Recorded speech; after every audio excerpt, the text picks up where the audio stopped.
आणि त्यामध्ये मेजर कुठले पीक आहे?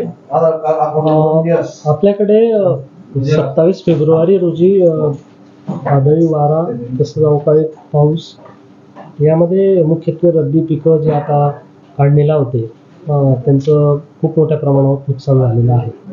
आपल्या चोपड्याचे विधानसभेचे आदरणीय माजी आमदार अण्णासाहेबांनी देखील तहसीलदार महोदय आणि मी स्वतः आमच्या समक्ष सर्व त्या नुकसानीची पाहणी केलेली आहे. आणि एकंदरीत पूर्ण साधारणतः एक 50 ते 52 गावांचा एक प्राथमिक अहवाल आपण जिल्हा स्तरावर सादर केलेला आहे. त्यामध्ये 4900 हेक्टरपर्यंतचे रब्बी ज्वारी, हरभरा, गहू आणि मका हे मुख्य पिकांचा त्यात नुकसानीमध्ये समावेश आहे.